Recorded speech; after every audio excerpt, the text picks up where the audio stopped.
looks like I've been told by those beings, that what I'm doing, that's what exactly they want me to do.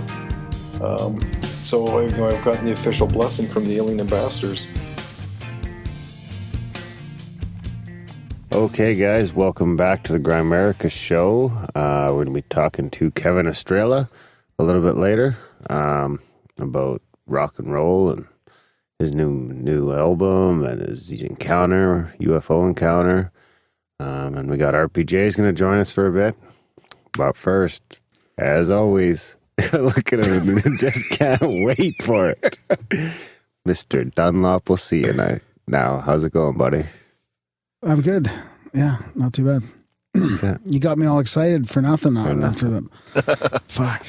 Yeah, we have Red Pill Junkie here. How's it going, Red? Hey, guys. Nice weather. Nice talking to you again. Yeah, it's good to have you back. Yeah. That Mexican internet seems to have picked up. Yeah, it's very good connection. Knock on wood, but we haven't had any connection issues in a while since we moved to the igloo. Yeah. Don't glitch it, or is it jinx it? Jinx.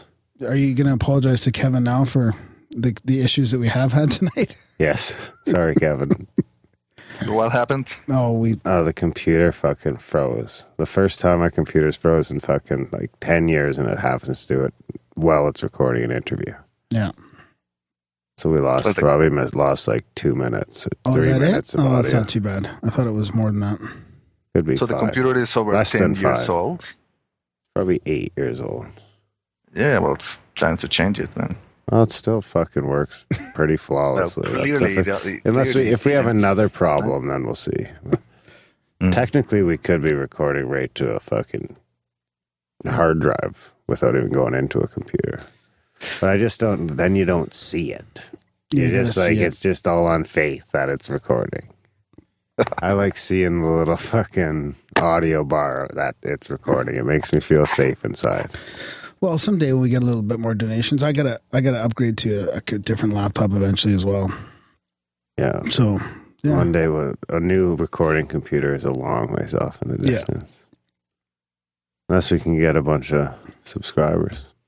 That's right. Actually, we got a few subscribers recently. Yes, I don't have their names handy, but we did get 2 or 3 subscribers in the last couple of weeks, so we're happy to have you on board. Yeah. It's always great to get a subscriber, new subscriber. What about new countries, to add to the Grimerica hegemony? I don't know. We kind of stopped counting. I could not spout them off by name. There's no way I could go through and figure out which ones we mentioned and which ones we have. No, but we had once it got up to 130, 140, then it just seemed like it was pointless. We had already stopped counting. We had already wrapped the globe. Yeah, it was too much to go through the list because it doesn't tell you by newest country to join. So to start going through, cover the whole Western Hemisphere, we gave it up. The rest. It's oh man, did we already read this one? Thanks to Zimbabwe. We already read You're going through them and trying to cross off which ones. We were never fucking. It all kind of happened too fast for us to really. We never really. Yeah. By the time we thought about it, it was already too late.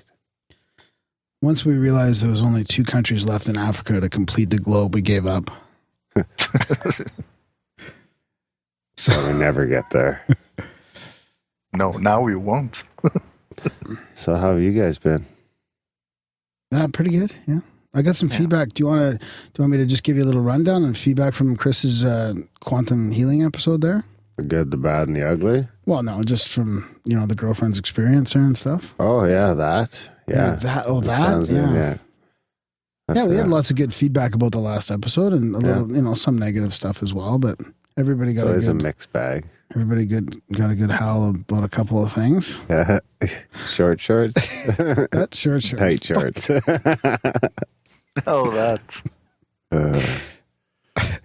Don't give any of our artists any ideas out there.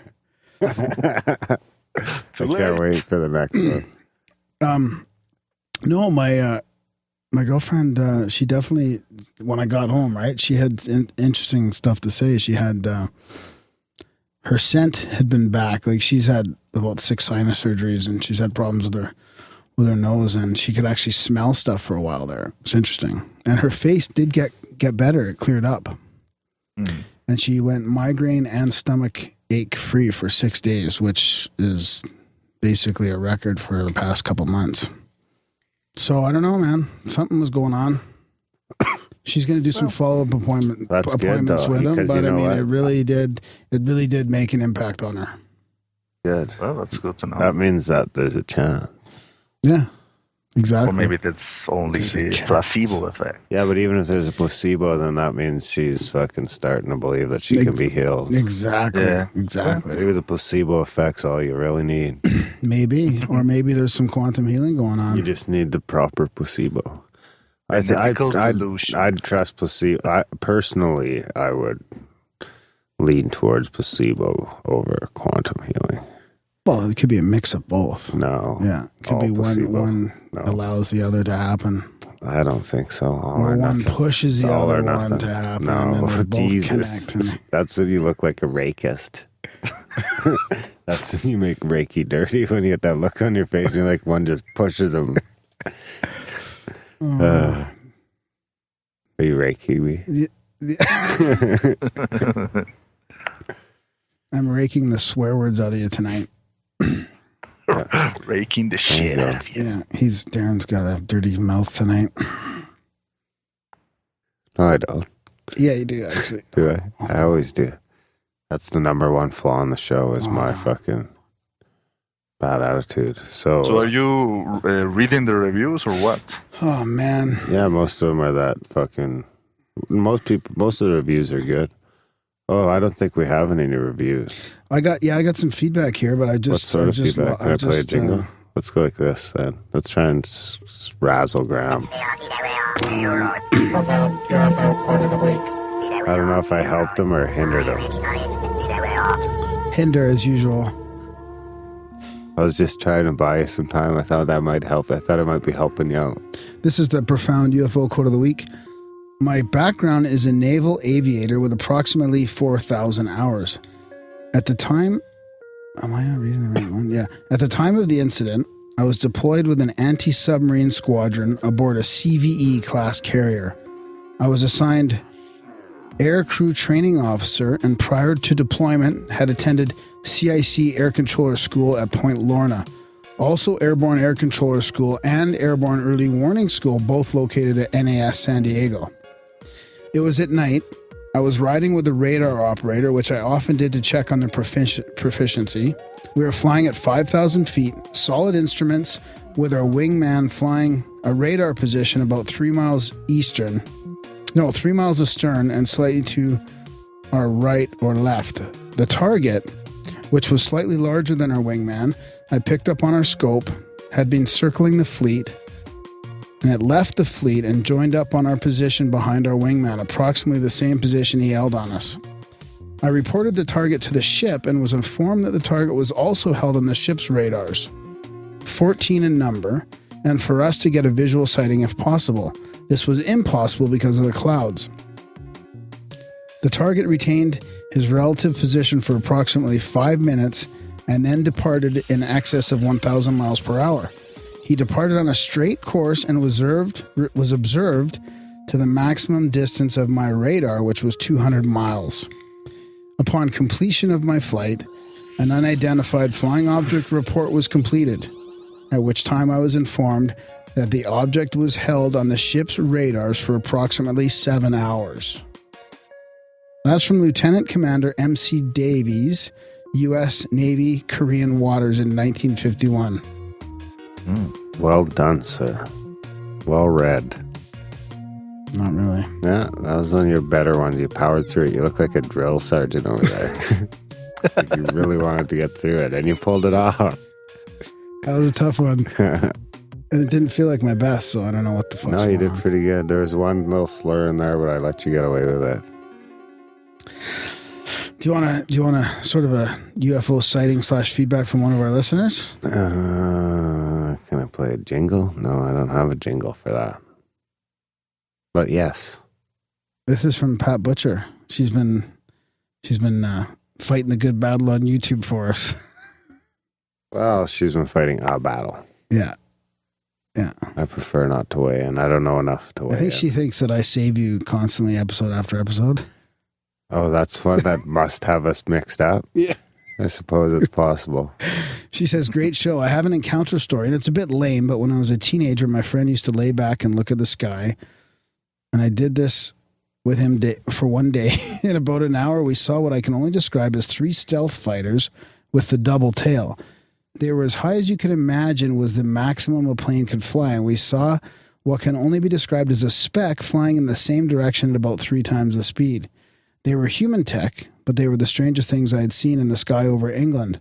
But I will never forget that hour. And one night during the same thing, we saw around 10 lights moving around in the sky between each other, overtaking each other, U-turning. They moved at an average speed, but it was fascinating. And on that same night, there were at least 5 helicopters all moving in the same direction over the horizon. They weren't UFOs as such, but that is my experience of happenings in the sky I can't explain. Any chance of a shout out? So yeah, thanks, Pat. I had a cool fighter plane sighting in England. I was overlooking this castle over a river, like this real ruiny. It was like the ruins, just whatever was left of this castle. And I took a picture of it. Actually, I saw a fighter plane crossing over the horizon of the castle. RAF. It just was a very it was a very what do you call it, like a Picturesque contrast, right? The ancient castle and the modern fighter plane. Yeah. Very like artsy. Like in Billy Meyer's photos, you have these like gleaming, futuristic, silvery object, on a very picturesque, bucolic background. Yeah, exactly. Speaking of fighter planes, did you guys see the news about this family who is complaining about the Air Force harassing them for years in order to force them to leave their property, because they live right next to Area 51. Yeah, I heard a little bit about it. Aren't they paying them $5 million to get out of there or something? Yeah, but these guys refuse to accept the money. What? And it's kind of weird because I think that in like a few days they will be kicked out of the property in any way. They will the Air Force will like appropriate the property or something. I'm not sure which kind of legal technicality they will use, but apparently this family is refusing to accept the $5 million, but they are going to be left with nothing. So I don't know. It's a strange story because nobody understands. At least there seems to be some kind of uncertainty on why the Air Force is so adamant on acquiring this patch of land. Why is it so important to them? Because, well, like the family said, if you want to see the Area 51, it's better to be using Google, right on your laptop instead of trying to catch a glimpse of the base, from their property. Maybe that's where the underground base has to keep building to, So these guys have a mind, it's right? Which was never. This mine was never really profitable, but maybe the Air Force has some plans for the mines, maybe to store nuclear weapons. I'm speculating here, but maybe that's why they want this property. Or maybe they accidentally busted into one of their mines in their huge underground secret fucking space program hangar. Yeah. S4. That's it, buddy. Man, let's just stick with the UFO topic here. This is basically big UFO episode. I've got synchronicity. Got a synchronicity? No. I don't think so. Trip report? Yeah, I do actually have a trip report.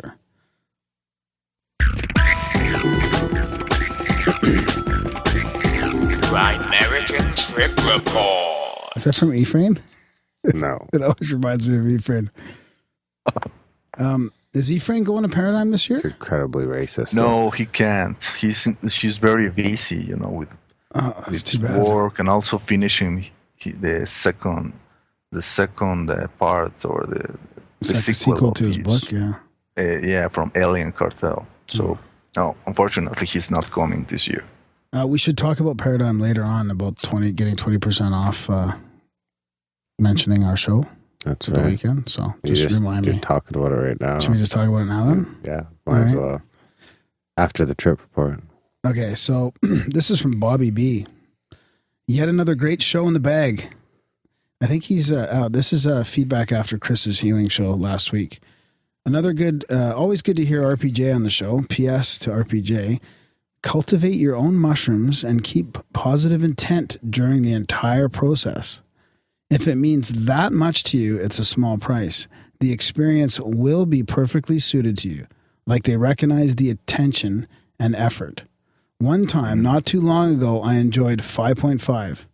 Profound oneness. Something best described vocally, if that's actually possible with words. A month later, 8.6. At a point, I didn't know if my eyes were open or not. Month later, 16. Within a week, to mini test McKenna's theory of psilocybin in bloodstream for a period. We'll experience again in about a year. Anyways, I love you all. Peace. Jesus. So is that a lot? Well, not being on the 8's a lot. 5.5's a lot. Is he talking grams like? Must be. Holy. Like 8.5 grams. 8.6. You can't even tell He if your says eyes are open or not. Well, maybe he's a robust guy like me, you know. Yeah, but I love it about growing your own mushrooms and giving them intent and giving them attention and thinking about them and then they recognize you when you eat them. They're like, "Hey, now there's our buddy. There's our gardener." Dad, don't eat me now. I can't believe this fucking guy ate us. Yeah, no, they're looking forward to it, obviously. Yeah, I guess it's to fulfill their purpose. So let's mention it. I don't think anybody's going to be talking about psychedelics at Paradigm Symposium, but it is there in Minneapolis from October 1st to 4th. I mean, there might be some people, you never know. I'm sure it'll come up. Yeah. And anyways, 20% off your tickets. I mean, people have heard us talk about it before. Every year we go. Call the number in the show notes, which is Scotty Roberts' number. 651-468-8115. That number again is 651-468-8115. See, we could do ads. Mention the Grimerica show and you get 20% off weekend pass. I think it's around $280 for the weekend. Yes. So 20% off that. You okay over there? Yeah, it's got the hiccups. Okay. Shitty time to get the hiccups. Ah! Did I scare you? Yeah. Perfect. I have an unreasonable fear of you right now. Of me? Yeah. Really?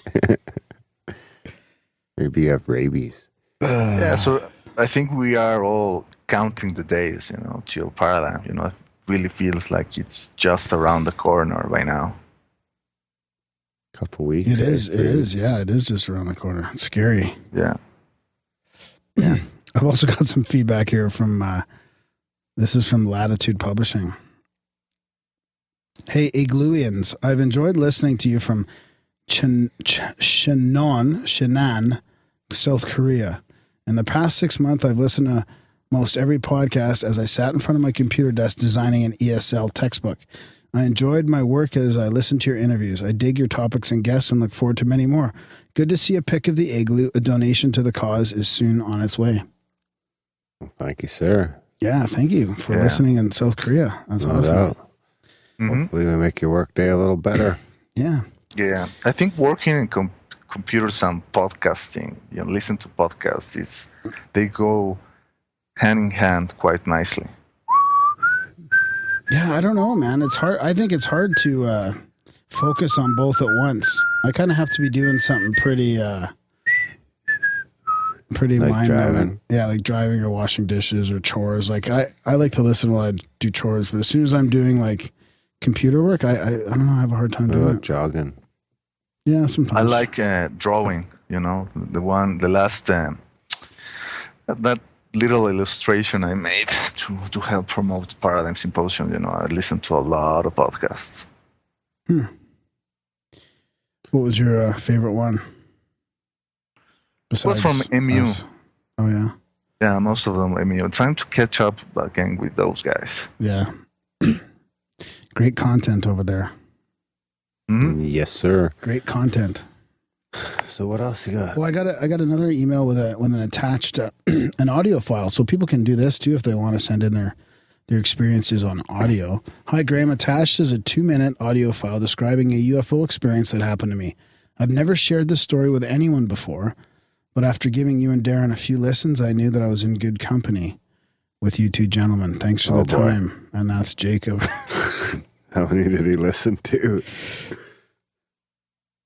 So I'm going to just play this here, see if this works. Is this going to record? Hey, Graham. I'm a new listener to the show, but a very hardcore avid listener. My name is Jacob, and I'm from Knoxville, Tennessee.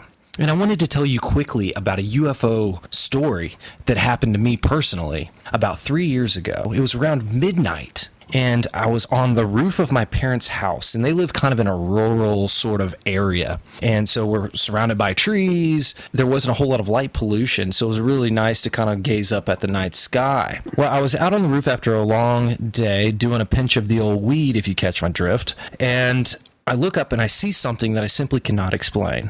There was a bright light that flashed across the night sky for about 3 to 4 seconds, and it was kind of low to the ground, and before it disappeared behind some trees. And this object, it was very bright. It wasn't your typical UFO or flying saucer or black triangle shape. It was shaped like a baton. It's something that you would imagine a cheerleader would use at a high school football game or something. It was like a long stick, and on each end there was a ball. And then the way that it traveled across the sky wasn't like a corkscrew. It was as if it looks like if you pick up a stick and throw it into a lake, it went end over end.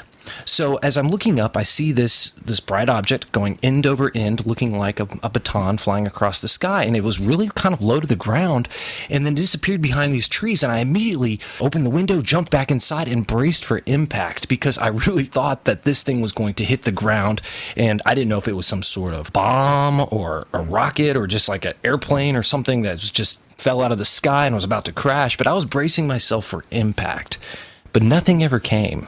So immediately I got on Google to search this baton-shaped UFO to see if anyone else had experienced this type of phenomenon. And luckily, I found a couple sites that had described this baton-shaped UFO. And I was curious if any of your listeners or in your experience, if either of you gentlemen had any encounters with the baton-shaped UFO. Thanks again for what you guys are doing. Have a great one. You okay over there, buddy? This fucking vaporizer is too much sometimes. Really Too interesting. much goodness. Yeah, baton shaped. Speaking of baton I shaped. never heard of that. Really? I mean, I know that there's plenty of sightings of cigar-shaped UFOs, cylindrical UFOs, but never one with like a long stick type of figure. I'm surprised Red was able to hear that. Oh. No, I heard it perfectly. I'm glad our audio is working good enough for Red to hear that story. Well, because his audio is coming from your computer already. Oh, yeah. Yeah, That's unreliable. Right. Piece of Don't crap. understand how it got there because it's not in the mix minus. Well, thanks, He shouldn't Jacob. have That heard was quite the speaker there. No doubt. Yeah. Yeah, very eloquent. Yeah, very eloquent. My first Couple thought of was maybe coffees it in was a baton being thrown by a cheerleader. So hopefully there's no cheerleaders in the area throwing batons across the sky. Attack from the cheerleaders from Mars. Hey, speaking of which, Yeah, but no, I haven't heard of any recently. But I think I've baton heard UFO. of similar type Maybe shapes. it's just like a cigar cigars and stuff UFO like that. up close. Looks more like a baton Maybe. or like a probe. Yeah, but the idea is that the cigar-shaped ones are the, like, quote-unquote motherships, meaning they are really large, and they usually people don't see them that close to the ground. Right. Yeah. So, Except for Jacob. Yeah. When he's yeah, baked. it's pretty interesting, pretty unusual sighting, for sure. So what, What? Is that all we got? And the gift in the bag of tricks? What about you, Rod? You got anything to talk about that you want to mention? Any new blogs come up or any interesting? No, I'm completely dry on the blog department, sadly. Right on. Well, you've been too busy making other creative endeavors happen, right? Yeah, that I'm playing Angry Birds too. Oh, you're addicted to the birds, are you? Angry Birds, you're just getting there, eh? And yeah, man, it's a really, really wonderful way form to waste your time. Absolutely. You'll never get that time back. What is that? Is that the one where you flick the little bird or somewhere? And... Yeah, but this You're is too like old. the second game, the second installment of the game. I'll download it for you. Get into it. You could get into it, probably. That'll be it. You'll be on your work under your desk playing fucking Angry Birds. You have it going in your drawer. I downloaded it on my tablet, and you really get to appreciate the artwork. Well, we should take the Oculus out for another rip there, Darren. Sure. Yeah. Sounds good. Our buddy's got it all down, some new games for it downloaded and got some stuff ready. So we should do a little VR night. Oh, man. All right. We'll talk VR. And yeah. should we talk about... Speaking of which, I think that they are going to screen the documentary Travis during the Paradigm Symposium, right? I don't know. I think it will be like Thursday or Friday night. Oh, that's interesting. That's a good idea.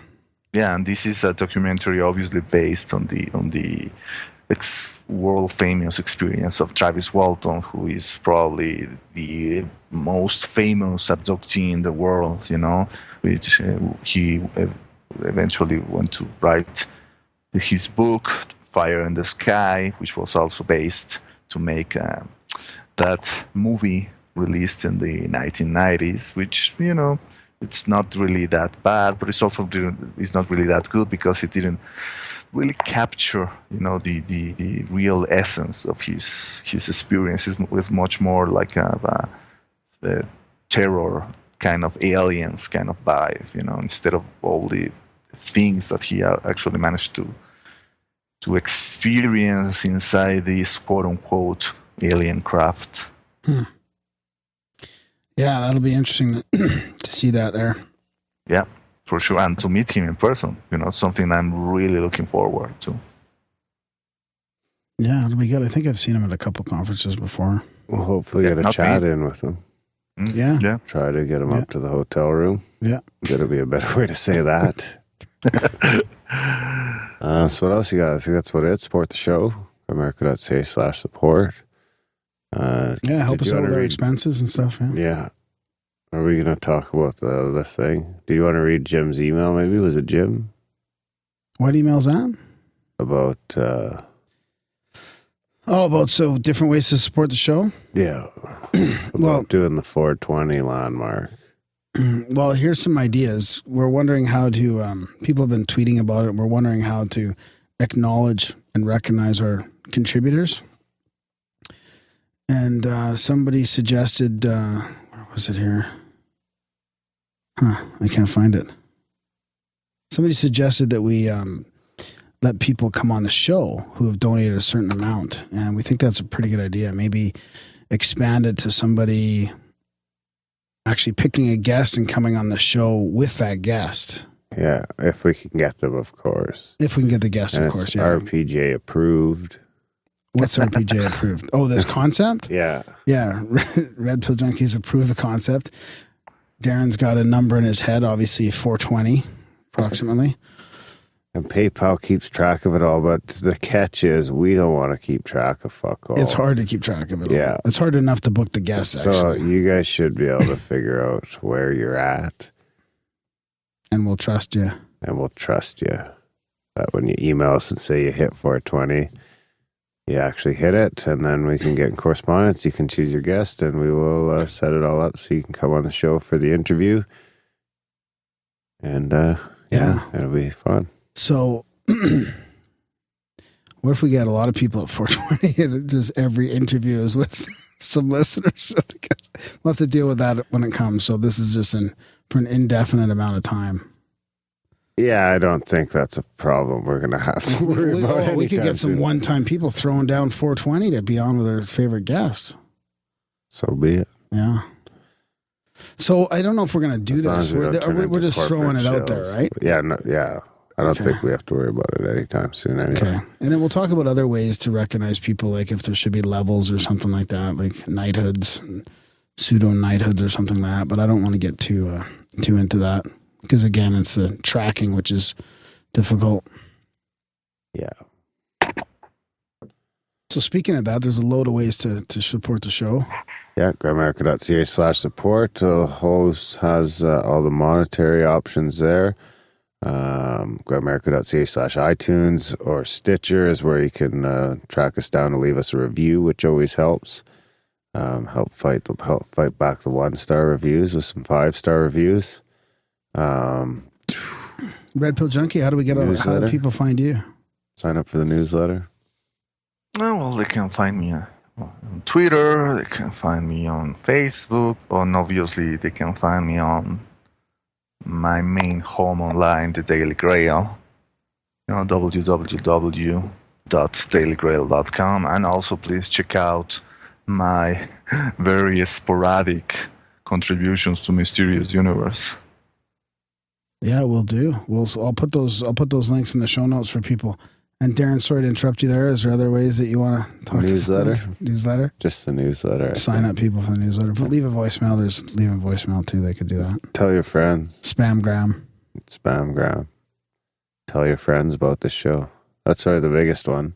Yeah. Tell people. Spread it. Yeah, just help us grow the word so we can cover our expenses here. Spread the good word. Spread the good word, eh?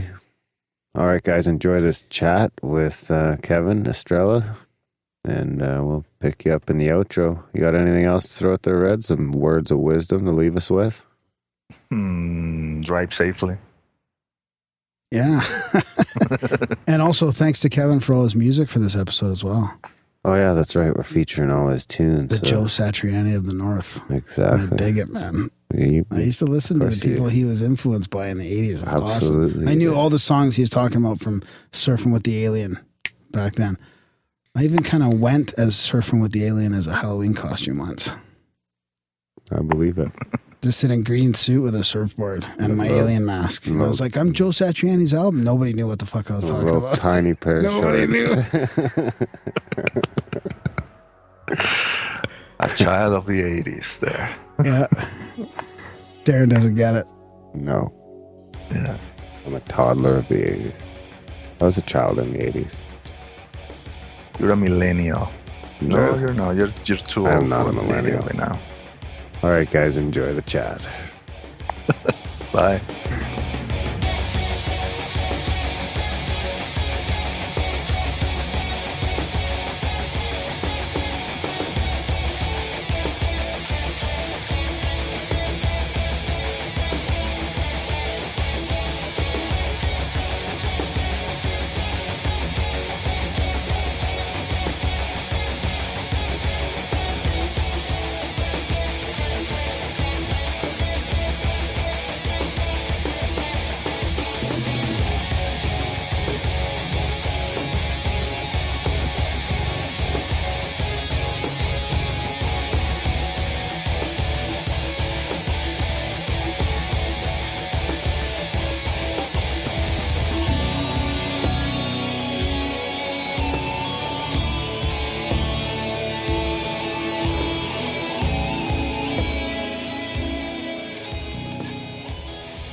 It was like hearing music for the first time.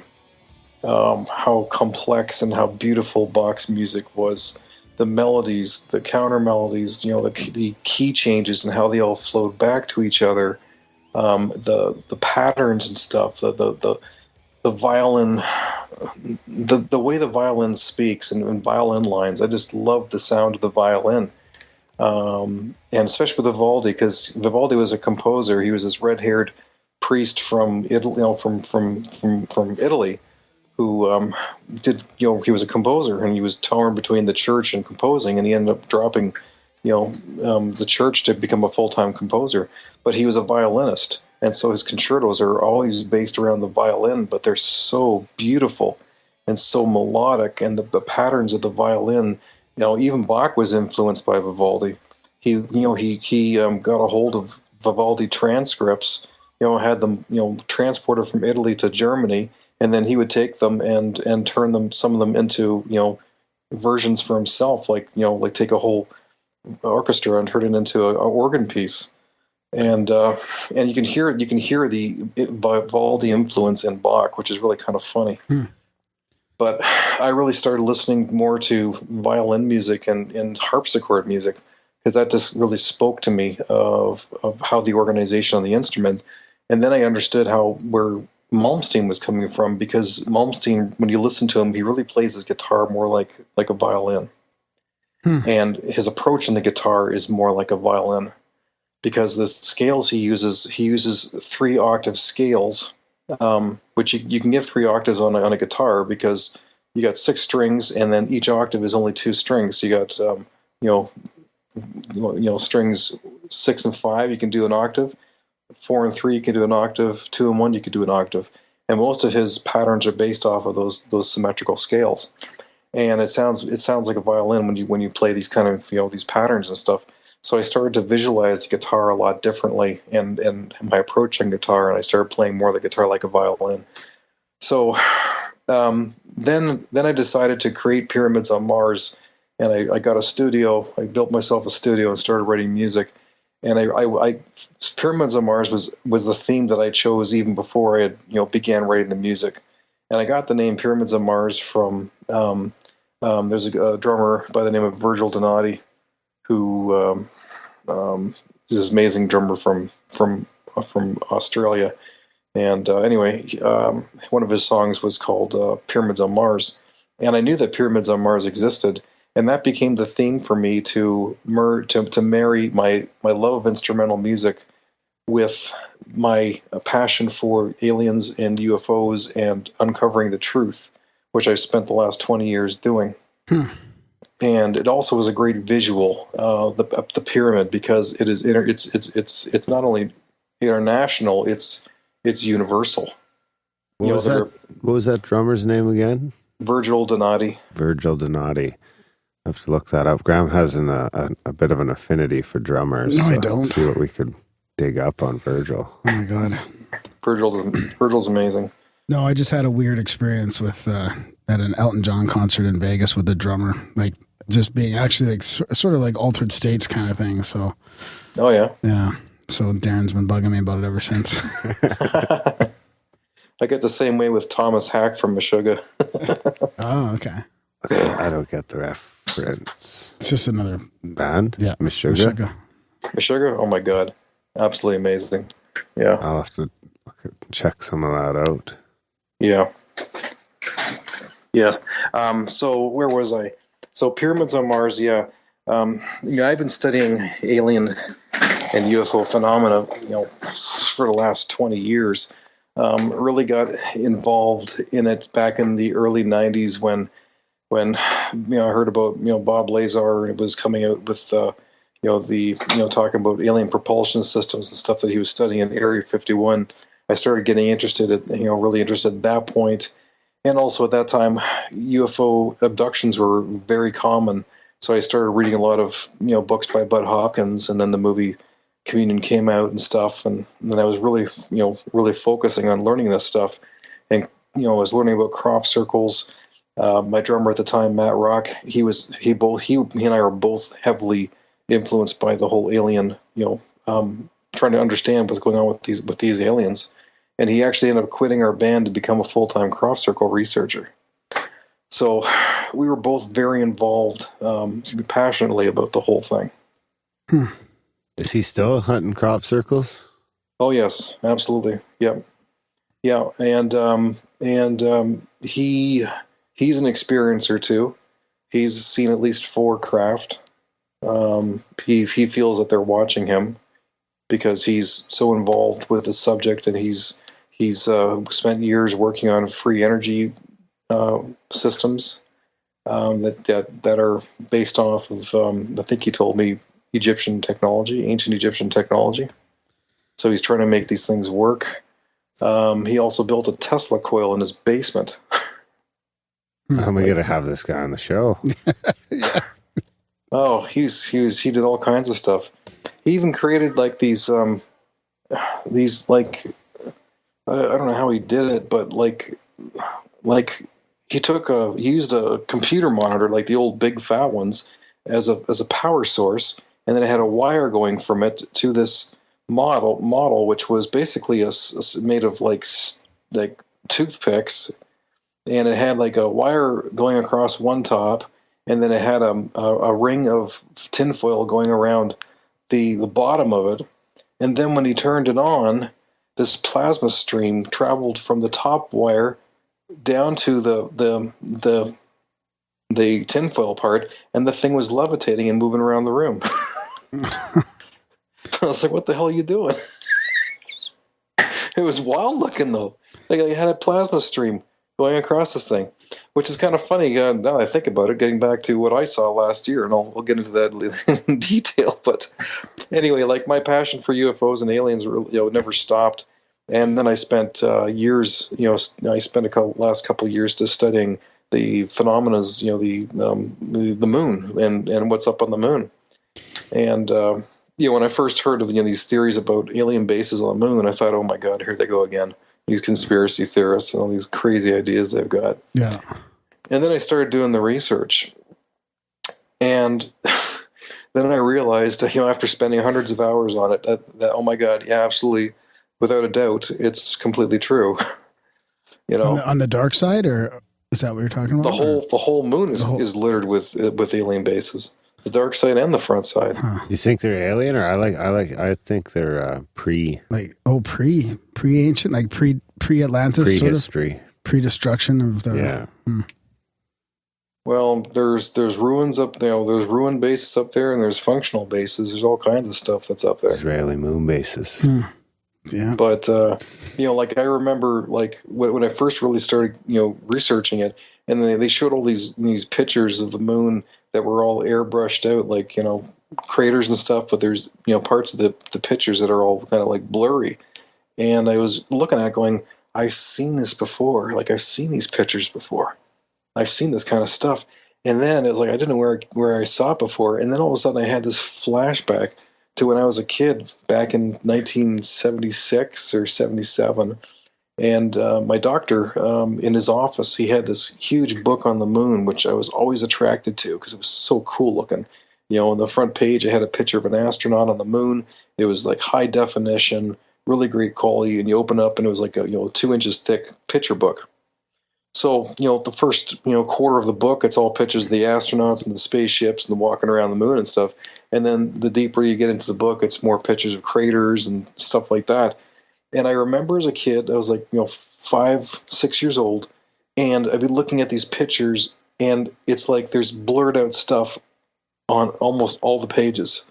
It looked like, like it's all black and white, grainy pictures because the quality wasn't that great. Now I know why, but it was still airbrushed out stuff, like, long, tall things, short little things, like, there's towers and small things.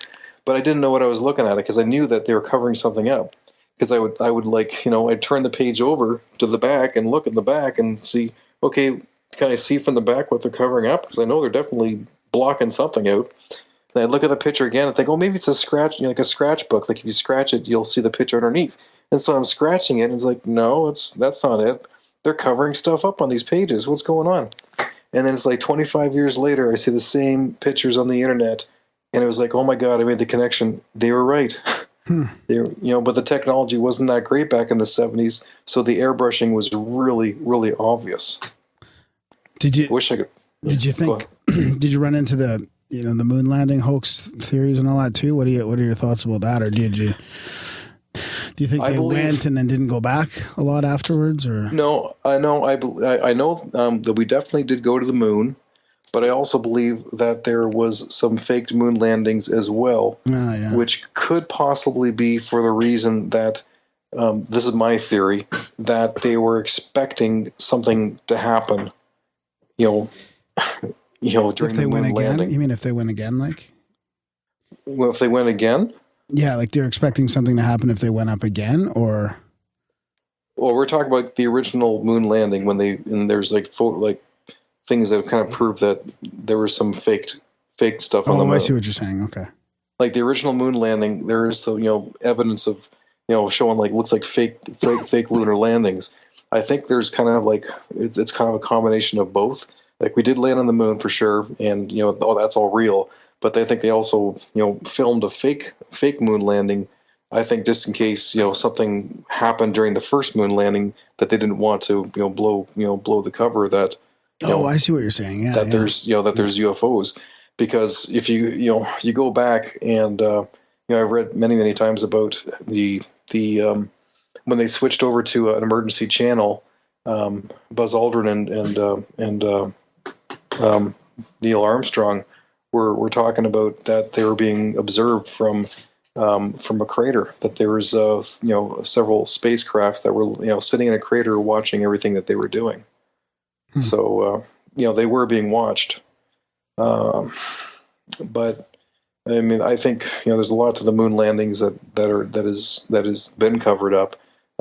Richard Hoagland has spent a long time doing research to get to the bottom of the moon, in the dark missions, as he calls them. Yeah. I follow a lot of stuff that he talks about.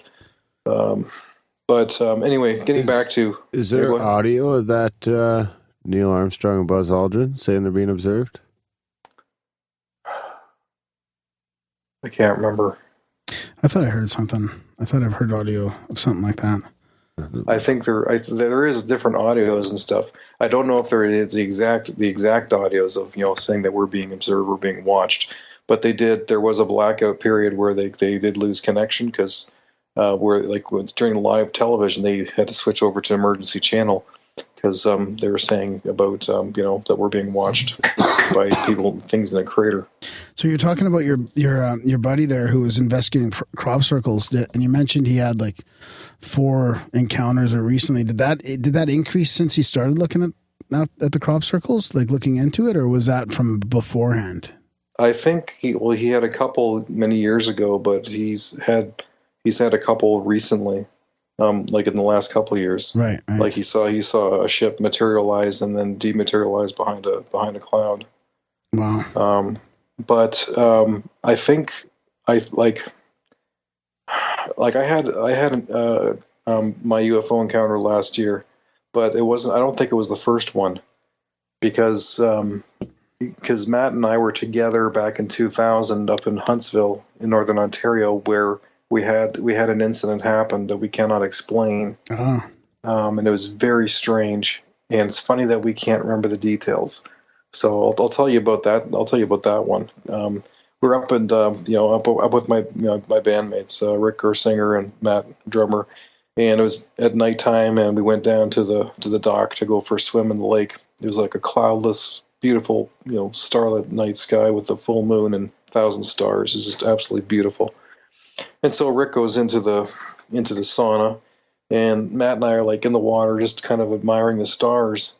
And then all of a sudden I hear this sound that sounded like flames. And I remember looking up, and I still to this day, I don't know if it was the moon or whether it was something the same size as the moon. It was on fire and it was coming right for us. And it wasn't in the outer atmosphere. It was like thousands of feet close to us. And I could hear the sound of this. And I remember looking at the sky, seeing this flaming ball coming right towards us. Wow. And then flash, it was gone. And we both went, whoa, what the heck was that? It was like, did we see a UFO? Was that a UFO? We're like, I don't know what that was. It was the strangest thing. It was like it was almost like if the moon had just all of a sudden burst into flames and came falling out of the sky to land on us. And I can't explain what happened. I remember hearing the sound. I could remember hearing the flames of this thing coming towards us, and it was the same size as the moon. The flames were shooting right behind it, so I knew his trajectory was right towards us, directly towards us. Did you have any lost time or anything like that? That's the thing. I don't know. I mean, I went under hypnotic regression to try and uncover, anything more about the incident, and I couldn't. There was like a block. Interesting. Yeah, like I just don't remember anything more. And the funny thing is, I asked Matt about it, and he recalls he thought he saw something coming from the water up into the sky. So it's like our stories don't even match. But we do remember. Crazy. Yeah, it's weird. Like we can't make sense of it. So that was the first incident. But then the one that happened last year was the one that completely changed my life. So, going back to Pyramids on Mars, here I am, playing instrumental music, which is strange enough as it is, which is, very, brave of me to do that. And I'm constantly, talking about, extraterrestrials and UFOs with my interviews. And I'm very open about it. I'm not one of these closet guys who, was afraid of being mocked and stuff like that. Right. Because I've done my research and I know what I'm talking about, and I feel very comfortable talking about the subject. And, I've met 4 to 6, people who have experienced UFOs firsthand. So, and one of them was an aircraft pilot for Canadian Airlines. Yeah. Who I spoke to myself because my dad worked in the airlines, and I got a chance to talk with this guy in the cockpit, and he told me the whole story. Yeah, that's the thing. If you talk to enough people about it, there's a lot of credible people that have had experiences. So, it's crazy. Like, honestly, I think that if anybody went around and asked 10 people if they saw a UFO, or if they know somebody who saw a UFO, you're going to get probably 1 or 2 people who's going to say yes. Oh, I think it's even more than that. I think it's like half. Well, probably. Yeah. I would agree to that. Yeah. Because there's so many people who know somebody who saw something that they can't explain. It's more common than not common now these days. And I've been having so many, the radio interviews I'm having, I'm talking to, people from, rock magazine, rock radio, and, alien and UFO radio stations, and they all are experiencers. Even the ones in the rock stations, some of them are experiencers too. And they're so glad that I'm talking about this stuff because they don't feel so out of place. Do you think that's part of the agenda? Slowly but surely enough people experience stuff and come open up about it that creates change? Yeah, that's exactly what's happening. It's a slow raising of the consciousness that's happening. And more and more people are being awakened. And that's what Grant's talking about. I mean, he still thinks that, full disclosure is not going to, take place for at least another couple 100 years. Because he doesn't think that the human race is going to be ready for the truth. Be the change. Yeah. But, I've been trying to raise consciousness. And then, and then my incident happened last year, and then I was able to put everything together. And it looks like I've been told by those beings, that what I'm doing, that's what exactly they want me to do. So, I've gotten the official blessing from the alien ambassadors. So getting back, I guess I'll tell you my story, my UFO story. October 21st, 2014, it was 10:30 at night, and I step on my porch, which faces south on Hamilton. And I live right downtown, right in the middle of the city. It's no big surprise there. And within seconds of me stepping onto the porch, my neighbor on my right-hand side, he's got this huge tree. Well, this object starts to come into my view. And at first I thought it was a meteor because it looked like it was on fire because it had this, looked like, smoke or flames that was kind of traveling up the top of it and along the back of it. And but as it finally came into my full view, I realized, no, this wasn't a meteor because it was moving way too slow. It's like maybe the speed of a helicopter or a small plane. It had a constant speed. But when it finally came into my view, it was disc shaped, and it was orange, mostly orange with a little bit of red. And it had this stream stuff coming from the front of it along the top and along the back, but it definitely had a disc shape right in the center of this thing. And I didn't know what I was looking at. I had no clue what I was looking at because I'd never seen anything so odd in my life. Not even like in movies have I ever seen anything as strange as this looked. And it's very difficult to understand what you're looking at when you don't know what you're looking at. Yeah, I get it. So it took me like 6 months later to figure out what this stuff was that was surrounding it.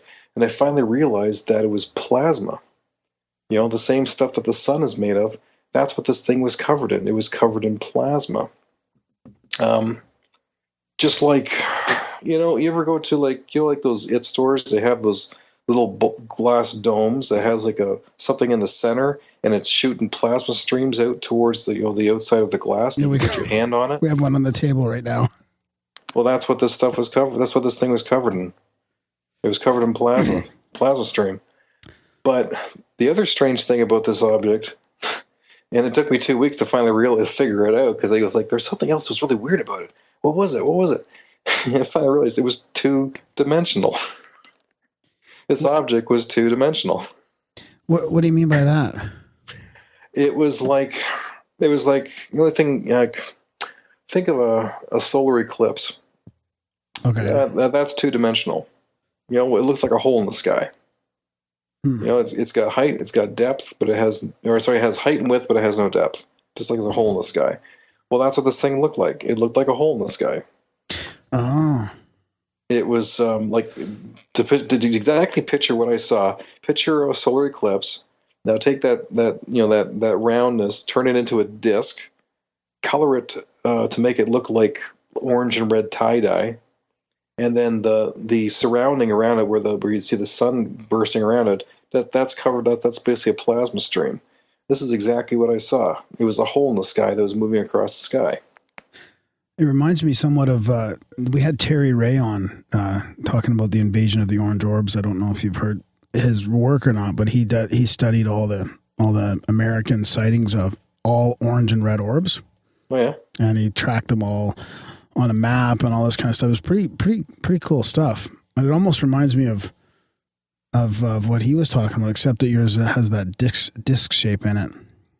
Yeah. Interesting.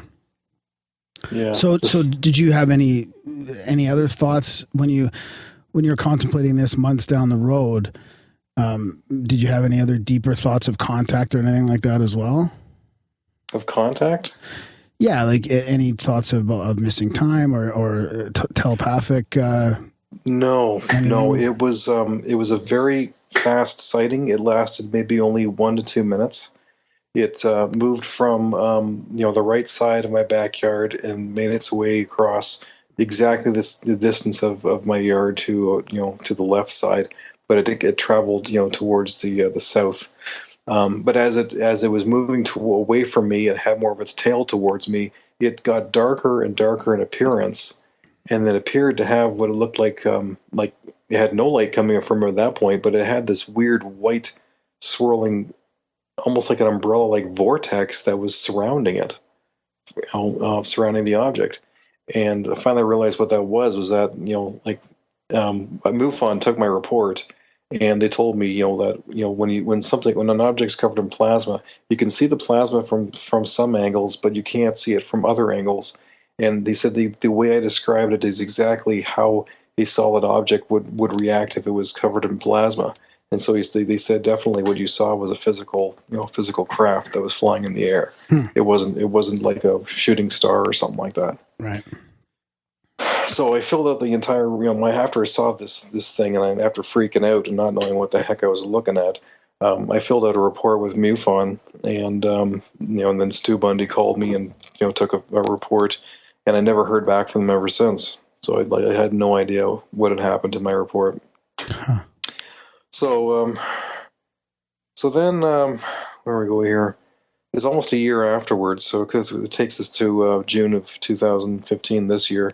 And then I find out that there's this convention going on, this UFO convention called the Alien Cosmic Exhibition in Brantford. So I'm all really excited to find out what really curious to find out what this thing's all about.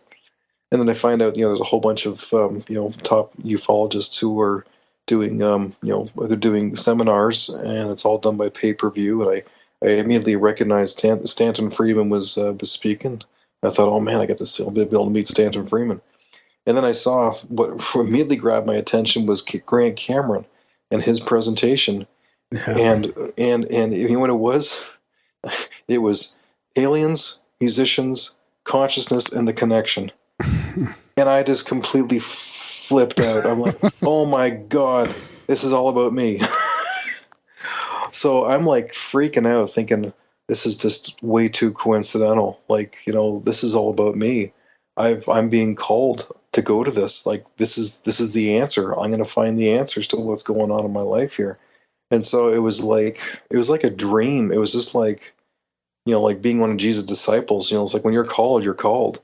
So it's like I'm going to, like, I felt like something else was pulling me to meet with Grant. That was bigger than me. And so I go to the Alien Cosmic Exhibition, and I was able to grab him just before his presentation, and I just walked right up to him and I handed him my first CD, the Pyramids on Mars, and he immediately looks at it and he looks at me and says, "We got to talk." I'm like, "Yeah, we do."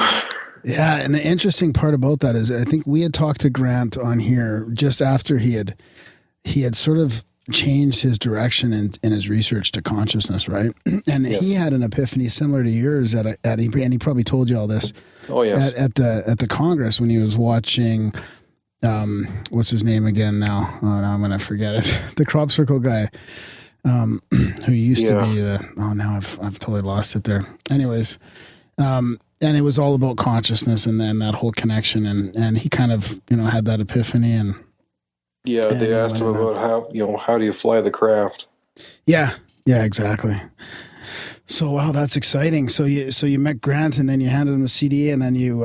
Yeah, and then I saw his presentation on consciousness, and he talked about the left brain and right brain, and how the right creative brain is connected to oneness and God, and how all these downloads are coming through that, and and how savants are able to come up with these calculations without even thinking about stuff. And then he started talking about musicians and how many musicians have been either abducted by aliens or have seen UFOs or have been in contact with aliens or who actually think they are aliens from another planet. And it really started to put things together, because I had similar experiences too, because like I've gotten things through dreams myself, where my first song on my CD, Dream Division, I didn't write that song.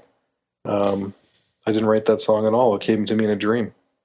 And you remembered it? Like was it a lucid dream? No, I was in a deep sleep. And I remember having this dream where I'm watching this interview of this, some guy's interviewing Joe Satriani, and he's Satriani is sitting at a recording console, a big monitor, and they're asking him about his, what's he working on? He says, "Oh, I'm working on a new album." And he's like, "Do you have any tracks we can listen to?" He says, "Oh yeah, I got this song we could play for you."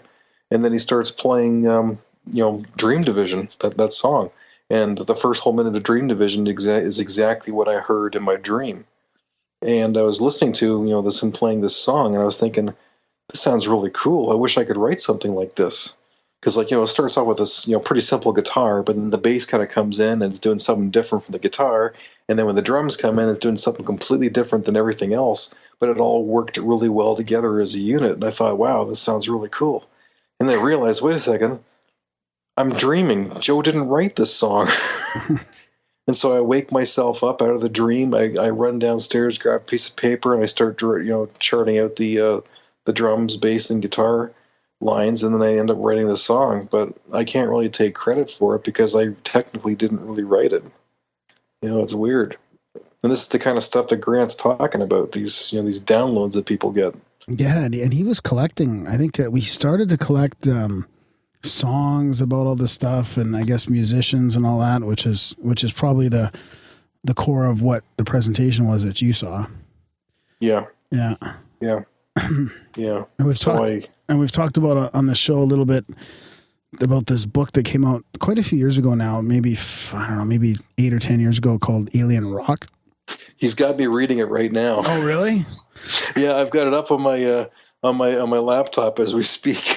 Wow, because I've wanted to have I was gonna spoil it for you now. that author on, but it just reminds me of exactly what you're talking about, like the amount of famous musicians and artists that have had, unexplained experiences is just phenomenal. Yeah, there's lots of them. I mean, I just finished reading the first chapter about Elvis, and I can't believe how much of a UFO connection Elvis had. He had when he was born, there was a blue UFO that was hovering over his house when he was born. And then, he also had connection. He had many UFO sightings.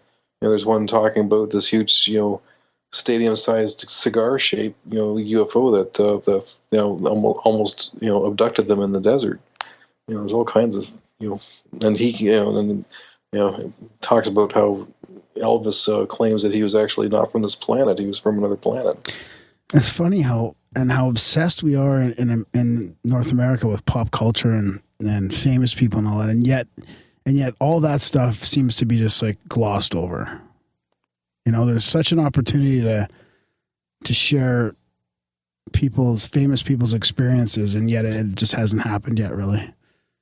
Yeah, and I think there's a lot of stories here. These a lot of famous musicians that people don't really know about. I mean, Grant went on to talk about Sammy Hagar and his what happened to him. I mean, Sammy says that he woke up out of a deep sleep to hear voices, and he heard somebody saying he's waking up, but he felt like there was all this information that was being downloaded into his brain, and then when he opened his eyes, there was like a huge bright light that he was blinded by that he couldn't see, and eventually the light shut off black, but he felt like he was violated, like all this information was being downloaded into his head. It's a really strange story. Ace Frehley from Kiss, he was actually abducted by aliens, and there was burn marks in his backyard from the landing. And then John Lennon, his UFO encounter, and that's the example that Grant Cameron gave with me with what happened with me, which actually takes me back to my story of all explaining what happened at that alien cosmic exhibition after I met with Grant. Yeah. So after I saw his presentation, there's a room that was next door that had a whole bunch of tables set up, and I happened to notice that MUFON was set up there too. And I saw Stu Bundy, who took my report. He was standing there. So I walked casually up to the table, and I took out the pictures of my UFO encounter that I had drawn, because I didn't have a photo or a camera at the time. So I really drew some really good quality pictures of the craft I saw and it flying over my house. And I just put the pictures on the table there, and he looks down, his eyes go big, and he looks up at me and says, "Oh my God, I'm so glad you're here. We're doing a presentation on you tomorrow." And I'm like, "What?" So I haven't heard from you guys in a year, and you're doing a presentation on me?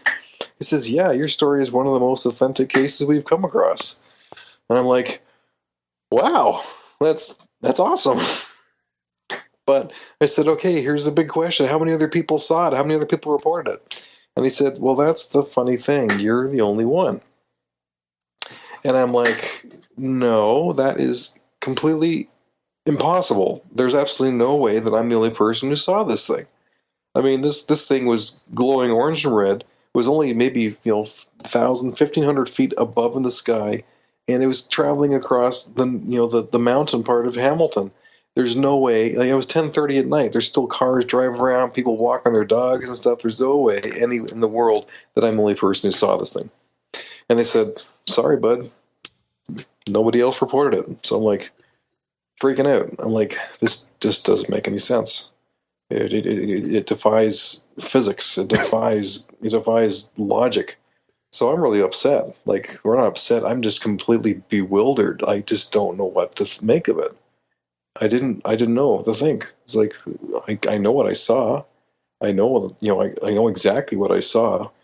but how can I be the only person who saw it? And so I met with Grant, and he said, we'll meet and we'll talk about it. And so it was the Sunday, it was the next day. I came back to the exhibition, and I met with him, and he said, yeah, I went to MUFON, and I saw your whole presentation. They talked about you, and were asking, they were looking around for you. And I says, come have lunch with me, we're going to talk. So I'm like, okay, great. And so we sit down and talk, and I tell him the whole story, and I say, Grant, how can this be? How can I be the only person who saw this thing? And he looks at me with a straight face, completely casual. He's sipping his coffee. He says, actually, Kevin, this happens all the time. It's quite uncommon. I'm like, what? He says, yeah, that happens all the time. He says, the same thing happened to John Lennon. And I'm like, well, what do you mean? He said, John Lennon, he saw a UFO in New York City. He was standing naked on his balcony. This thing came by so close that he said he could have threw a brick at it. And he was screaming and yelling at all his neighbors to look at it. And it was like everybody's lights were out. Nobody was home. It was like the city was shut down. And he was yelling and screaming at everybody. And there's usually always people around, but there was nobody.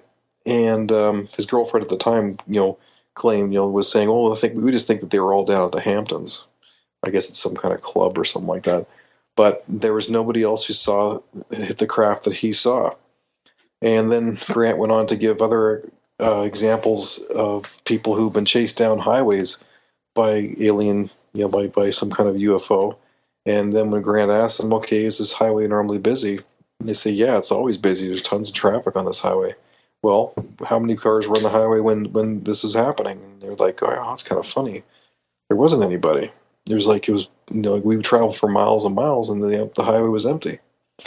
And Grant went on to say, somehow these beings have this ability of being able to isolate whoever it is that they want to have contact with, and they're able to shut everything else down around them. And he said, Kevin, these aliens, they're in contact directly with you. So I'm just like, oh my God. I was freaking out. And, honestly, it's because of because of my music and what I'm doing, everything that I'm doing with my music, and raising consciousness of the UFO phenomena. They are, by them coming to see me, it's was an affirmation that yes, we're watching you, we approve of what you're doing, continue to do what you're doing, and so they haven't actually talked to me directly, but I've been able to make sense in regards to what it is, that they're telling me. I'd be curious to know is what the report rate for MUFON would be like. What do you think? If the percentage of sightings that get reported? People, say if 10,000 people in a city seen something, how many would call MUFON? 5%.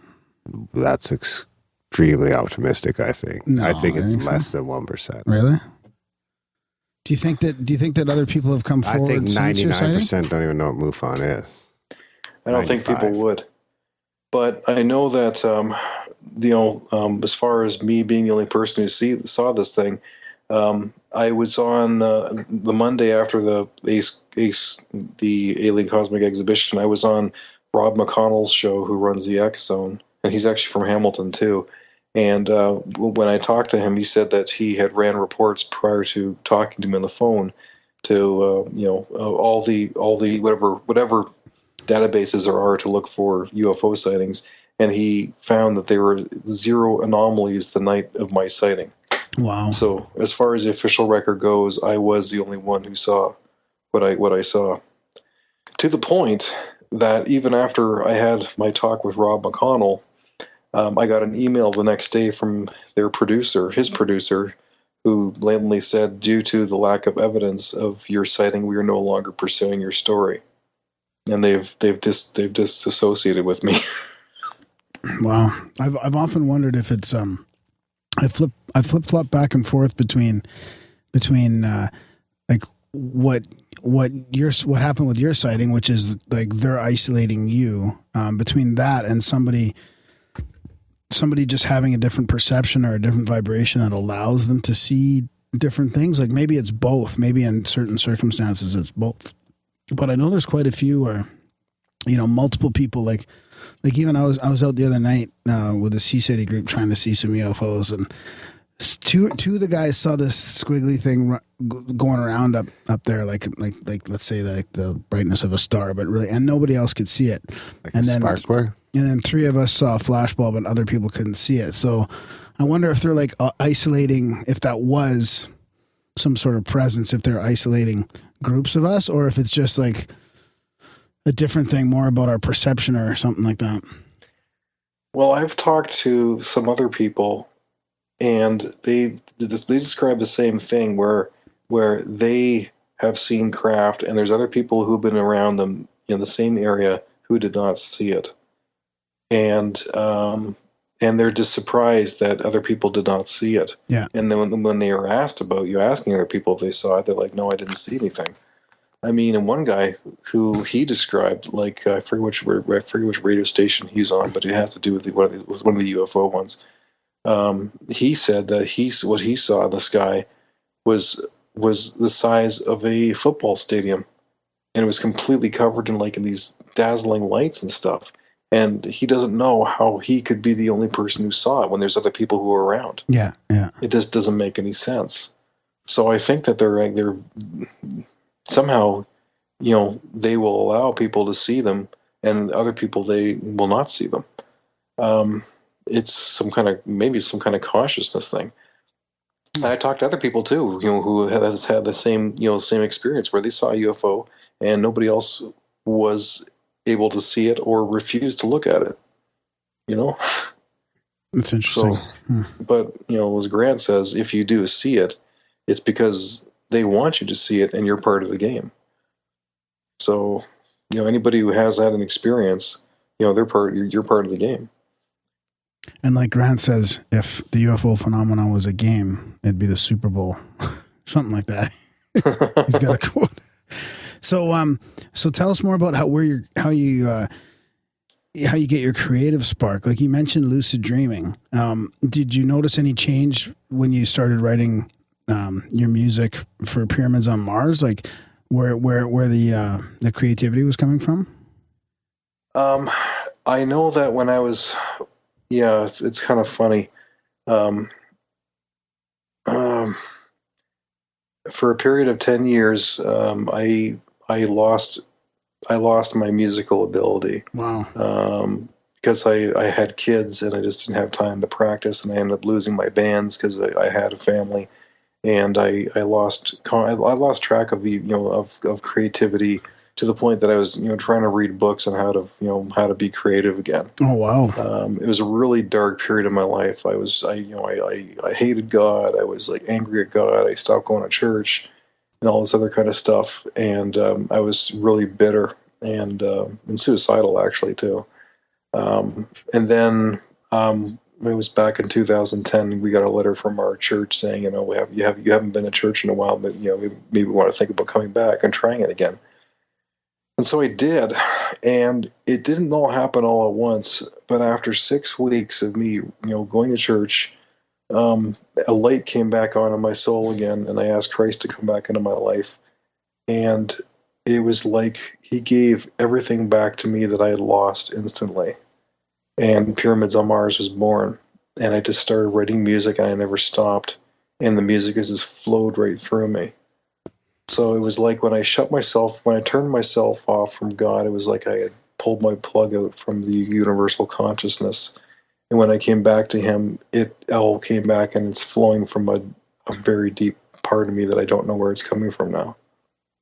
Wow, that's interesting. I didn't expect you to mention that about the church aspect of it. So were you open with the people in the church right away? Like, what did they think about your experience?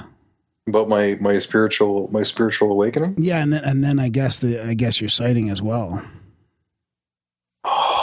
I went to talk to a priest about my sighting, and we got into a big argument. Oh, really? Wow. Yeah. Because it was out of his paradigm. We had a great talk. He was a great. This is one priest who came in for a visit. He's mostly blind and he can hardly walk and stuff, but his his story was so compelling that I felt I had to talk to him. And I went for confession, and rather than just having a confessional and saying, I've done this wrong, I've done this wrong, I said, I want to have a talk with you. I said, I've seen aliens. Can we talk about this? And he kind of got angry at me actually at one point because he just didn't understand. He was out of his league. But he helped me to look inside myself and figure out what it is that God wants of me. What God wants me to do. How am I supposed to serve God? And I really started. It made sense of what he was talking about. And I just feel that, I've been given this great musical gift, and my guitar playing, I'm more in tune with spirituality and feeling emotion and expressing emotion on the guitar to the highest level that I want to express that with, get other people to feel the same thing that I'm feeling. And at the same point, none of the music I write, I only write it if I tap into that energy, I tap into this conscious field. And I feel like the music, whenever I'm writing something, the music is coming from somewhere else. I don't feel like I'm there. I feel like a medium. Yeah, you're in that flow state. In a flow state, yeah. It's kind of like a stream of consciousness thing, same thing like a great writer, how they can just go into a stream of consciousness and and then look back afterwards and say, like, did I write that? It's kind of the same thing. Like after when I'm writing a song, it feels like I'm a painter with this white canvas and I got this black outline of an idea, and then it's like I've got my paintbrush with color by numbers, and it's like, oh, okay, this is red, this is blue, this is whatever, and before I know it, the song is done, and I feel like I really didn't really write it. The song just writes itself. So, that's kind of how it all flows. And the songs just kind of come together. So I think it's just a matter of really being in touch with, letting that conscious flow and energy flow through you. That's the hard part especially for people that aren't really artists or like, not professional artists. So did you continue writing after Pyramids on Mars then? You continued writing it, or did you spend most of your time with Pyramids on Mars after that? I've been writing for Pyramids on Mars since 2011, and I released my first debut CD in 2013, and then I just released Echo Cosmic today. Actually, was official day. We had it really as a pre-release for the last 3 months, and we've been promoting it heavily. I've been working with John Asher, who's Canada's best metal publicist. And he's really been pumping the album, and the reviews are just crazy. Really, good for you. People that's just awesome. love it. What's so today for people in podcast land? Today is what, fucking September 8th? Yeah, September 8th, 2015. Yeah, wow. 15. No, oh no, that's wrong. So what about that first song you mentioned, that Dreaming one? Where do I find that?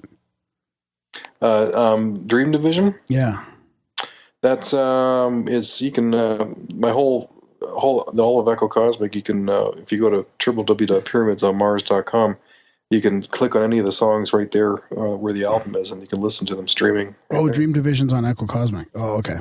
Yeah. That it is. Interesting. So, where was I going? I lost track. Sorry, we keep interrupting you there. Ram's a real interrupter. we try hard not to, but sometimes it's impossible. Yeah. Well, you're probably you're talking about the creative flow and how to kind of create that yes, the creative flow.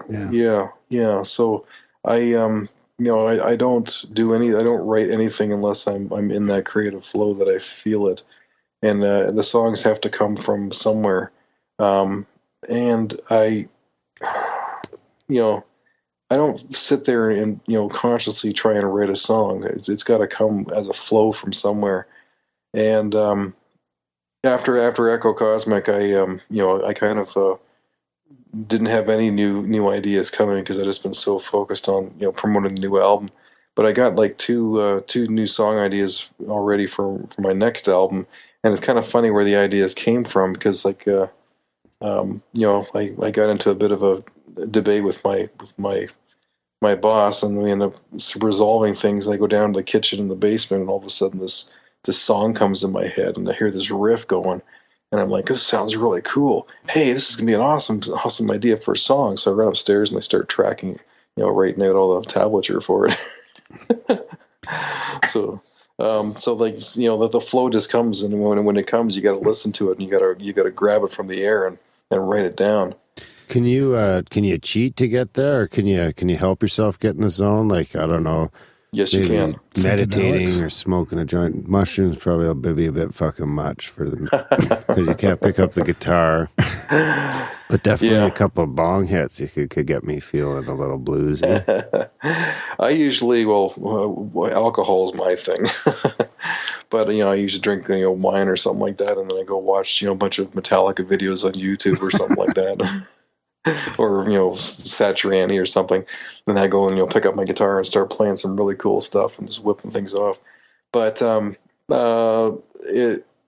I guess, sometimes, if I have the guitar plugged in and, after, warming up for a while, sometimes I've come up with some, crazy stuff that just sounds great when you get into a creative flow. And then it's like, okay, throw on, pull up the recording equipment and start recording whatever comes through. Or sometimes you just got to be cautious of where that you are where you're most creative. Some people, they know they're most creative when they're driving their car. I find the shower. The shower. I was going to say that's where I have a lot of my great ideas. The shower is my what do you call it? It's almost like a mini meditation for me. It's just like it's a moment that it's like one of the few places in fucking your modern life and your day-to-day, especially if you're married with kids. Like that shower is maybe your few minutes a day, depending on what you do for work too. But for a lot of people, that's, that and maybe while you're having to shit. But nowadays while you're having to shit, you're playing on your phone. So Dimebag Darrell wrote most of his stuff while he was on the shitter. There you go. Did you know that? No. From Pantera?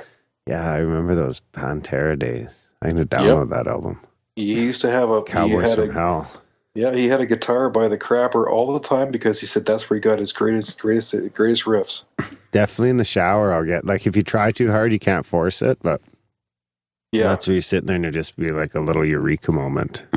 Yeah, I usually find the shower is where I will piece together the last bits of the song that I'm working on.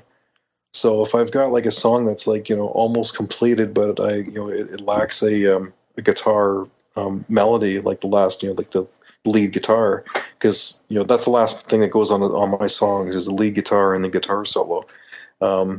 If I go in the shower, those melodies will come to me. They'll just come out in the shower, and then I'll hear it, and then I'll go down, and then I can write what comes, what just appeared into my mind, so to speak. That's like the relaxation response. I mean, that guy Benson wrote about that, and it's interesting because so many even bright scientists or so many inventors have had their most momentous moments in that relaxing spot. Yeah. It's because you clear your mind and shit. Yeah. You just like you open up that channel, which is, I mean, really just a micro of the channeling music and stuff like that. Actually, Grant Cameron goes even further to say that that the creativity flow comes when you shut down the left brain entirely.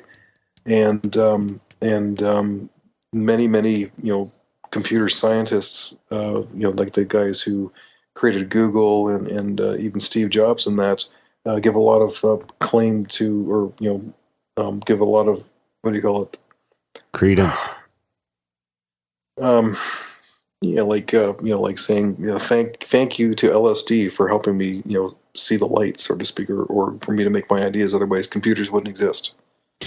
Yeah, and now they're showing that hallucinogens, or at least psilocybin, actually does slow down the brain. Like when they studied brainwaves, with people that are on that, they expected to see lots of activity, and it was the opposite, where they saw very minimal activity, which kind of fits in with that whole hypothesis of, shutting down the one side. Yeah, that's what Grant was saying, is that somehow LSD has the ability to shut down the analytical brain very quickly, so that the right creative brain, the one that's connected with God and oneness, is able to work and do what it does naturally, which is it just thinks without physically having to think, and it's so much bigger, and it's like you're tapping into almost like this holographic memory. Wow, yeah, that's fascinating. And he's actually Grant is, in his studies, he talks a lot about holographic memory, and about the studies done on rats, and how second, third generation rats will do better, faster in a maze, or almost like the rats are or even rats that are from farther away from another rat study will learn the maze almost like they're learning the memory from other rats from somewhere else. It's like the 100th monkey. Yeah. That's how podcasts work too. Through the collective consciousness. What do you mean that's how podcasts work? Now people just know how to podcast. Oh. Yeah. Humans that are born in another age just know how to podcast. Yeah, exactly. Well, you're talking like a holographic memory where we tap into a consciousness of someone. Then if memory can be holographic, why can't everything else? It is. It's all holograph? I think it is. I think that's the whole secret behind this UFO thing, is that everything is connected in this way, that everything is like a holographic memory, that we are all connected in this consciousness way, because because Grant has been learning, these aliens are they're telepathic. They talk to the mind. Do you guys know how to fly an alien craft? You know how you fly it? With your mind. With your mind. That's right. Grant has done several. Many people come up to him and have claimed, they let me fly the craft. Which is, it's amazing. You have to get a driver's license to drive a car, but you can get into a UFO and they just let you take the wheel. So you've been into studying, ufology and all this type of stuff for quite a while, and you must have seen it evolve over the decades. Although you did probably, you probably lost a bit of that through the 10 years. And actually, similar to me, I lost my interest kind of through the early 2000s and the late 90s, but got it back. But what's your feeling about, like, are you going to be more involved in the UFO community? Are you going to continue going to conferences or anything like that? Or what's your feeling about the way ufology treats itself? Like have you seen the polarization of it, or like even some of the, there's this big need for ufologists to be like, healthily skeptical or overly skeptical, and it seems like there's still this backbiting going on. Have you thought about that at all, or what do you think about that? I think the problem with the UFO community, and this is not to be critical, but it is an observation that is very it's completely isolated. That it's not like like how the police operate, where they all share collective information and it's all available to everybody, so that everybody knows who everybody's working on, and the cases are all universal. The UFO community is not like that. It's like, this is my information in my corner. I got my information. I've got my information in my corner, but nobody's sharing, to be able to see the larger picture. I mean, look at MUFON. They didn't even contact me, after a year, and they're doing a presentation on me. I mean, I thought that was kind of, personally kind of rude. Yeah, no kidding. But it's like, okay, guys, like, let's, throw me a bone here. But it's also like with other, like the information is just not shared amongst everybody in an entire collective, which I don't get that. I think that we would have a lot more of an understanding if it was like, if the UFO community operated more like, House, like you ever watched House? Actually, no. Doctor? House MD, yeah. Yep. Yeah, how like they got all these great doctors who come into a room and they try and theorize about what's wrong with the patient, because they all have experience, but by putting all their heads together, they're able to come up with a better understanding. it's the same thing. The UFO community needs to do the same thing so they can learn from each other and be able to put all the pieces together. I don't know why they're not doing that. Yeah, I agree with you. I mean, even the bigger organizations like MUFON can't get their shit together. Like I filed a sighting with them in the mid '90s, and then I went back to look for it, and it's gone, like nowhere to be found. Like I can't even access my own sighting. So no budget. So how many? How many? What's that? That's what no budget will do. Like whenever there's no budget, you're not going to have much infrastructure. Who's going to pay for all that shit? Oh, donations and stuff. I mean, there's a membership fee for MUFON. Like I probably paid them $40 to get my little MUFON card back in the mid '90s. Not that that's enough to manage that, but I mean, It's one person for 1 hour. Yeah, but don't capture the data and then lose it. That's my point. Like that just shouldn't happen. I mean, how many sightings are not there now because of that? No. Yeah. There should be some kind of, universal database. There should be a lot more organization. So what are your thoughts on the future of it then? Besides, collaborating more on the data, which is a great idea. Is it going to continue to open up? Well, let me think here.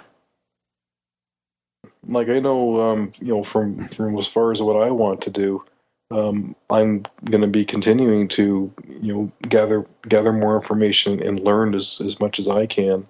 And, I've been watching all kinds of stuff from Grant, to understand, his angle, and also, a bunch of stuff that Richard Hoagland's been discovering.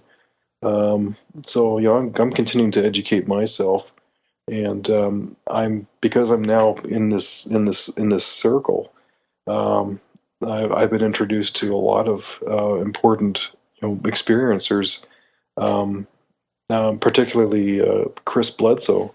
I'm friends with him now. Do you guys know who Chris Bledsoe is? I've heard of him. Yeah.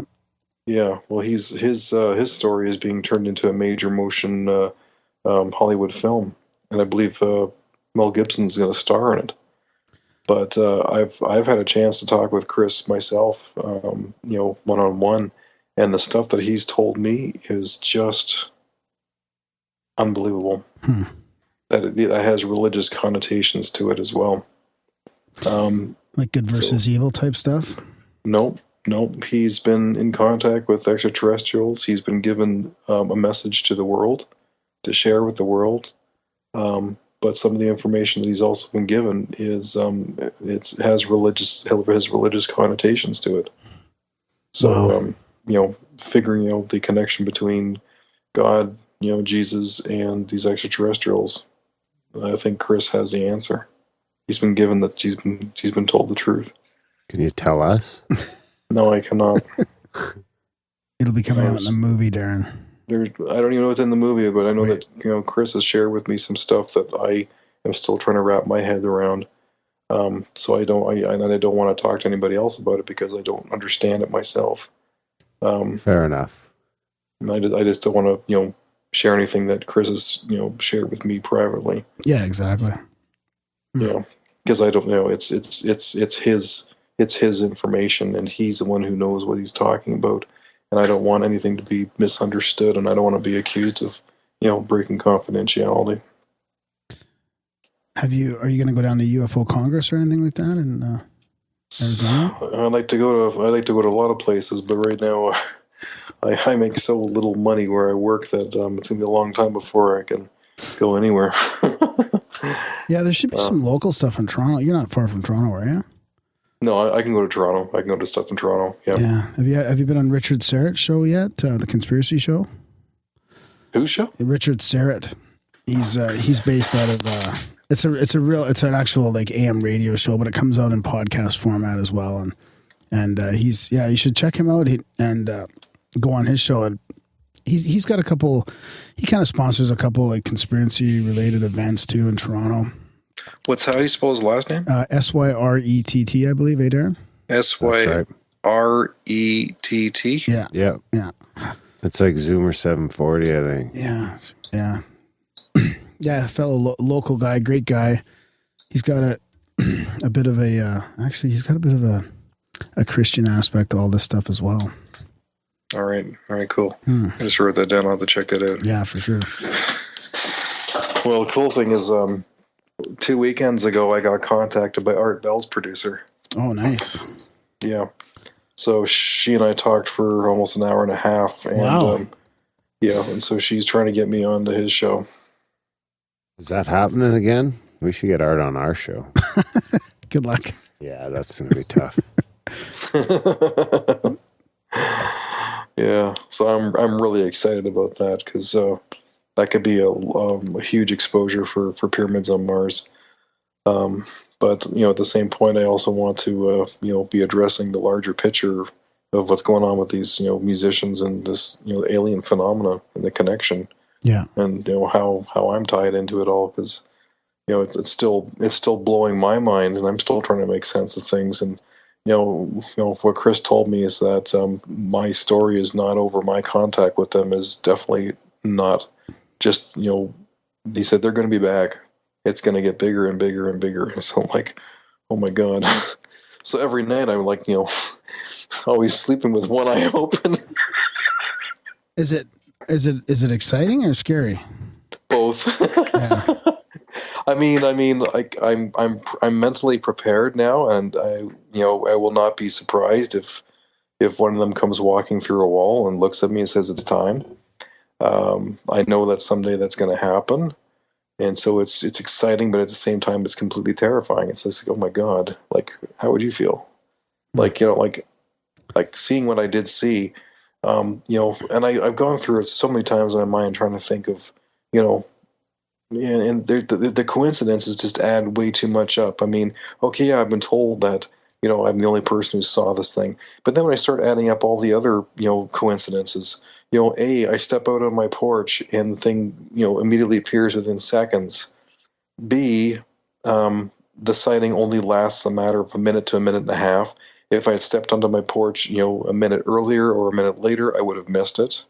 C, it materialized behind this big tree, so I never did see where it came from. It just kind of all of a sudden came from behind a tree. Yeah. D, it traveled only the exact distance of my backyard.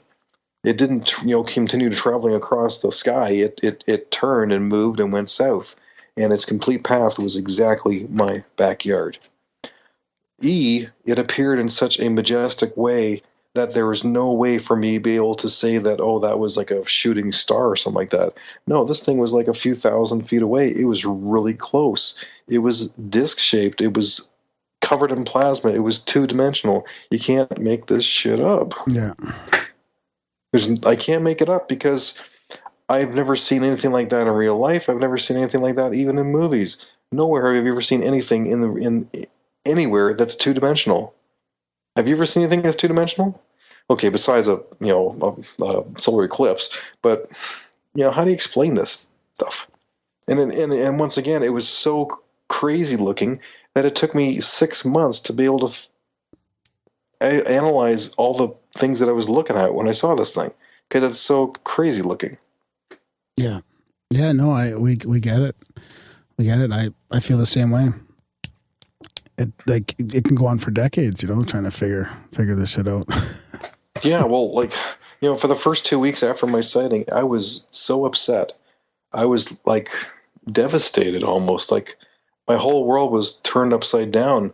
Like I was really upset. Like I didn't know what I looked at. I was trying to make sense of it, trying to rationalize it in regular terms as what it could possibly have been. Like some kind of plane or some kind of test flight stuff. Yeah, meteor all those things go through meteor. Your head, right? Yeah, you're trying to rationalize it, but it just didn't fit into the box. There's just too many things about it that just I didn't know what I was looking at, and I just felt like my whole world was turned upside down. And then you finally come to acceptance to realize, okay, yeah, I know what I saw. There's no other explanation. How's your family taking it? Well, my parents have been very, they've been very open and they've been very, caring and listening, and they've been very supportive. My brother, I can't really talk very much about this kind of stuff because he's one of these really rational kind of people who needs to have, solid evidence to believe anything. Yeah. I mean, he's an agnostic and, he's a libertarian and he's very analytical. So he needs to have, physical proof in order for him to believe in anything. So I can't really talk to him about this stuff. Yeah. Seems like a nice guy. Seems swell. He is an awesome guy. He is. He's the best brother in the world. It's just that there's certain things that we're just very different about. My wife, she believes that I saw something, but she has a really hard time swallowing anything else. So I don't really know. I don't know. I don't know. But my kids are, they're supportive. They're supportive, which is good. But people I talk to on the radio, they're very supportive, which is great. But I also realize that there are some people, who just have a certain way of, box of thinking. It doesn't matter what you talk to them about. If it doesn't fit into their equation of reality, then you can't say anything to them. They're not going to believe you. So it's fine. Yeah, I'm not sure if that's because this is what we're doing now, talking to people about it, but I feel like there's more and more people that are just open to all kinds of possibilities. I don't know if it's just a growing group of like our community, but I think there's a lot more people who are open-minded than there are people who are not. Yeah. And finally now they're able to talk openly without ridicule and judgment and connect. Safety in numbers. Yeah. Yeah, safety in numbers. Yeah. And I think, as the growing, as the awareness increases, it's feeding upon itself and it's increasing faster and faster. But at the same point, it's still going to take a long time for it to reach a critical mass because there's just so much at stake of beliefs that the belief systems are going to be shaken to the core, religiously and politically. If these aliens they're socialists, they're not, they're there to be better for everybody. They're not there, they're not capitalists, and that's the problem that a lot of people are going to have because they want to, as Grant puts it, everybody is like a leaf on the tree, and we're all attached to each other with to the tree, but it's the corporations who want to own the tree to be able to either charge you admission for food or to cut the tree down and use it for their own purpose. And that's not how the aliens think. They are socialists. They're not capitalists. And so that's going to be a huge issue for anybody. Wow, that's interesting. I don't think I've ever heard that quote before, Darren? That could be the episode quote of the quote right there, eh? That was a Grant Cameron quote. Bernie Sanders. So, is there anything that we've left out here before we start wrapping it up there, Kevin? Oh, geez. Let me think here. We've talked a lot. About all kinds of stuff. Yeah, it's been great. I mean, I really want to thank you for being so open and honest too. That's what we really try and do here, and have a platform for people to talk openly and honestly. And well, thank you. Yeah, I'm glad to be here. Yeah. And anybody who wants to listen to my music, go to www.pyramidsonmars.com. All my music is available there. You can listen to it streaming. You can buy the CDs right off the website. Check out the store. I got all kinds of cool stuff in the store, merchandise like tour T-shirts and the CDs and posters and coffee mugs and bongs and stuff. And no, I'm just kidding. No bongs. Darren just popped his head up. Are you? I bought your Pyramids on Mars from iTunes. Is the Echo Cosmic coming out on iTunes as well? Yes, it is. Yeah, it was supposed to be released today, but I put everything through TuneCore last night. It said it will take 24 to 72 hours to go through. I'm like, Oh, I see. Okay. You can buy it on Bandcamp right now, currently for $7. Okay, cool. Yeah. It'll be on iTunes in the next couple days. Right on. And Amazon in the next couple days too. Right on. Well, we wish you all the best with that. I'm going to link to it in the show notes and buy it from iTunes myself. And, and of course, and then actually, Darren wants to put some in there. Yeah, all the music you hear in this episode will be from the new album. And the old one. I got a couple songs from the old album I might want to put in there. Yeah, because you're going to edit it. Right on, Kevin. Well, thanks a lot for coming on. Are you on the thanks, guys. It was a blast. Are you on the Facebook or the Twitter or any place like that our listeners can track you down? Absolutely, yeah. Find Pyramids on Mars on Facebook. They'll get all kinds of updates. There's tons of radio interviews. Actually, if you go to our website and click on press, all my magazine reviews and all my radio stations, podcasts that I've been on are all there. You can hear the entire story, again, if you'd like to, in regards to all the crazy stuff that's happened and other stuff about Pyramids on Mars and my influences and how I think about music. Right on. Thanks. But if you're ever in Calgary, look us up for sure. I will. I've been up to Calgary 2 times. My last job, our head office was in Calgary. Great city. Right on. Thanks a lot, Kev. Thanks, guys. Okay, take care. All right, Bye-bye. Cheers. Bye-bye. Bye.